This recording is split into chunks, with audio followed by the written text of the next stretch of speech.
Welcome to day 4, actives, retinols, and when or even if to use them. Now today is about understanding actives and not just rushing to use them like we're told on social media. We have to use retinols and actives because retinols, exfoliants, acids, these can be great tools, but they can also be the fastest way for people to undo progress when they're used too soon or too often or even too much. So instead of telling you what to go buy, I want to show you how I personally approach retinol and how I decide when to use it and also when not to, because I listen to my skin. It knows better than I do. So first, the most important thing to understand is that actives are not for everyone all the time. Because if your skin is irritated, if you're having breakouts, if it's stressed, if your skin is healing, or if it's tight and sensitive, adding more is usually not going to be the answer because calm skin always responds better to everything. So the retinol that I personally use right now is Dermatology Retinol Complex 0.5%. I also use for the under eyes the HPR eye cream, which has retinol in it. Now I like these two because they're effective, but they're still gentle.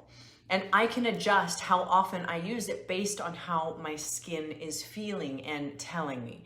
So you don't need to use these exact retinols. What matters more is how often you use retinol, not which one. Because let's be honest, retinol's retinol. It just depends on the percentage. So first of all, how often do I use retinol? I don't use it every night. That's probably the worst thing that anybody could tell you and do. For me, it's usually 1 to 2 times per week, only at night.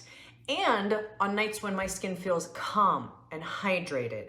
If my skin feels even just the slightest bit off, I completely skip it. These are a no-go. Retinol works over time. More is never better. When do I not use retinol? I pause my retinol routine completely when my skin is recovering, when it's stressed, when it's irritated, when I'm having breakouts, or when it feels dry or tight. I also avoid it after any sort of laser treatments, during travel or high stress moments, and when my routine already feels like I got enough going on. So pausing never means quitting. It's just about being smart with your skin. Like I said, your skin will always know best. So if you already use retinol, you don't need to stop, but you may need to use it less often. So what I want you to think about is fewer nights, a lower strength, and also more recovery days. Your skin should always feel supported, not challenged. Please remember that.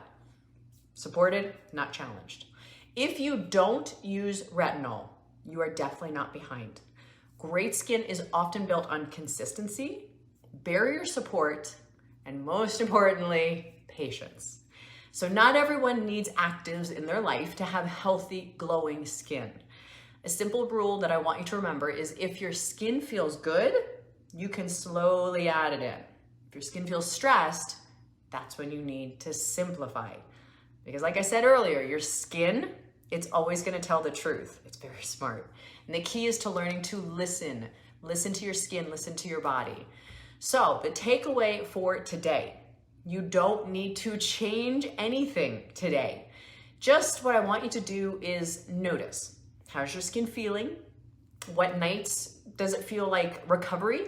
And what nights feel like they could be an active night? Because the awareness alone is going to prevent skin damage.